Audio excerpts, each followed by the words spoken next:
The member for Bowman. Having worked for many years in the area of looking after the social impacts of gambling, Speaker, I never thought that I would be standing up here in the National Parliament speaking against a bill that ostensibly sets out to aid those who are affected by problem gambling. But the reality is that we do have a federal government that has made such an inordinate hash of this legislation, hasty and ill-conceived, that it's almost impossible for the average Australian to look at this bill and think that it will achieve anything and do anything other than waste a whole lot of money. Deputy Speaker, this is a highly complex issue and it deserved a whole lot more time than it's been given this month. This bill, the legislation, was released November 1. There was 1 week for a committee to take submissions and another week to consider those. This was a very, very rushed approach and it really reflects a government that's virtually lost all policy direction. Now, there's plenty of history here with the member for Denison and the deals to become government, but this Prime Minister was going to do as much as she could to keep the vote of this one individual. And the moment this individual became irrelevant to the numbers to this government, Deputy Speaker, then of course the deal was off. It was Senator Nick Xenophon himself who says it just makes you wonder whether you can take the words of this Prime Minister with any level of trust at all. And the reality is that now that his requirements are not those of the government, he's been cast aside. What we have left then is this shelled-out carapace of a bill that has all the ugliest elements in it of government control and over-regulation, together with the very obvious element here that by remaining completely voluntary, it's almost impossible to see how this spending, in fact compelling industry to spend money, is going to have any impact on the problem whatsoever. We have the worst of both worlds, the completely overburdening regulation on those that run and operate gambling machines, and on the other hand, the reality that by being a voluntary system, a large number of our problem gamblers will simply not choose to participate. Let's go back, let's wind back a little bit. We know there's about 15,000 problem gamblers in the country. We know also that obviously gaming is a massive part of the local economy, and every one of us that come from different parts of Australia would know that the important contribution that clubs and in smaller towns that small pubs make to local economies. So obviously everyone here wants a balance. Instead, what we have is, as I've said, hasty and ill-conceived legislation that burdens upon every gaming operator these requirements to update the software in their systems, either by 2016 or, for those with less than 20 machines, I think 2020. This is a rapid rate that they are being expected to have these changes made to their machines, and it's virtually unaffordable to many of these clubs, and I think we're right to be deeply concerned. Keep in mind the economy isn't good. Keep in mind that clubs that were profitable as recently as 2 years ago are now genuinely struggling. Keep in mind that for the average club that has enormous overheads to cover, these gambling machines are the only thing that's actually keeping them afloat. They can't call in a few volunteers to work in a small club to help them through. They have to raise that revenue somewhere just to keep afloat and to keep doing the good work they do.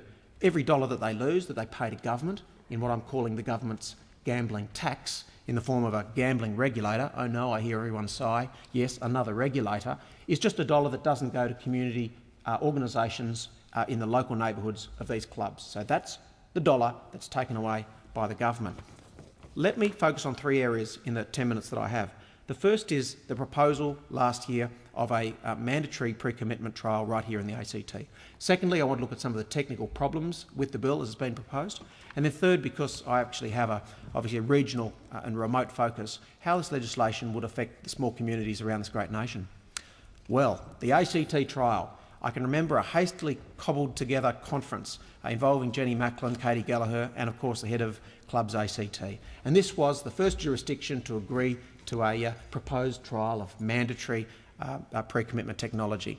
Now, of course, the individual members of Clubs ACT, I don't think were even told of the decision, and what we had was one individual, whom I won't name in this place, who probably has half an eye on their ALP membership and the other half on running for the Senate one day, presumably, cobbling together a deal so that just in case the Prime Minister had to wiggle out of this one with a pre-commitment trial somewhere, the ACT would back them up. So suddenly the coffers of the federal government opened up and they committed to every club that any financial loss as a result of mandatory pre-commitment would be compensated by the Commonwealth Government. How much would that be? Well, of course they didn't know, but they were fully exposing the Commonwealth Government to those costs.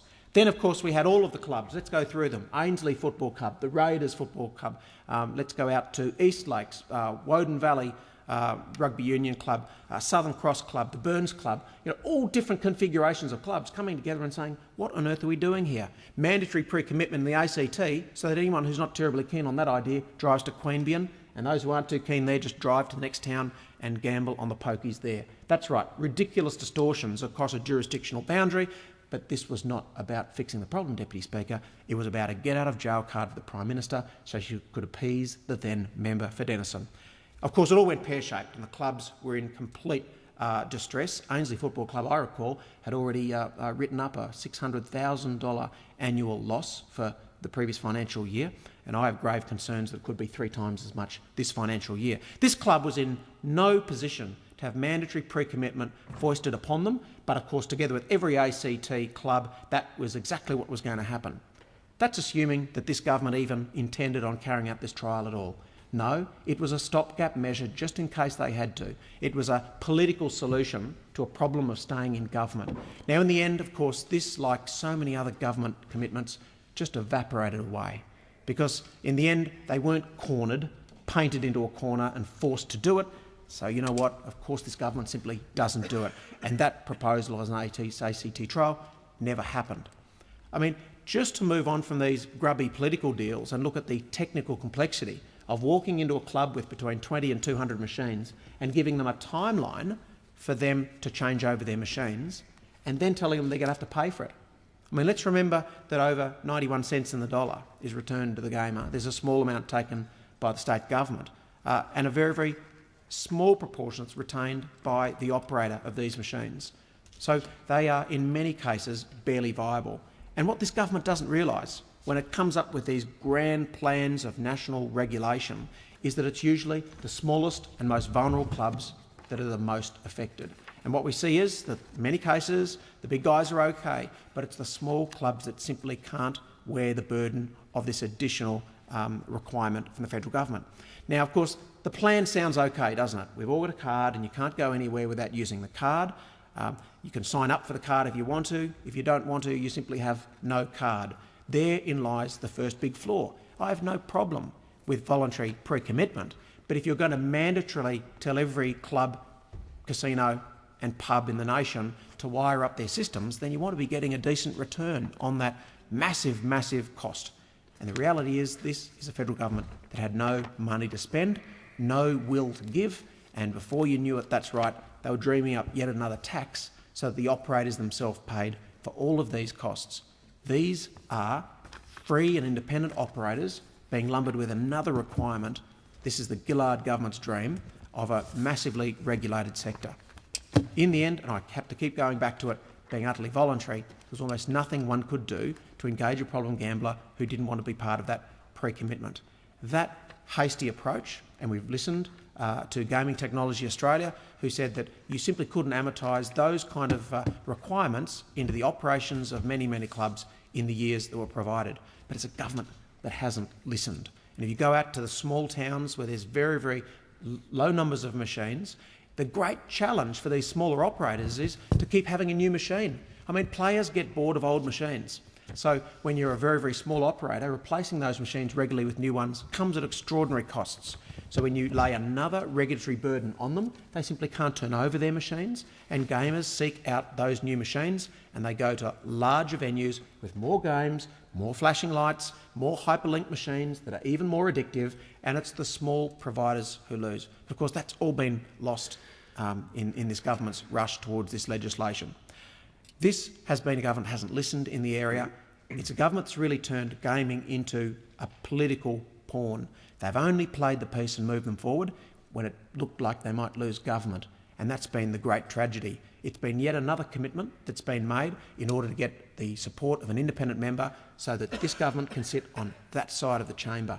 And this is an example where, given an opportunity to fix a problem, the scourge of problem gambling, instead what we're left with is horrible over-regulation, ultimately a voluntary system that everyone opt out of, and a completely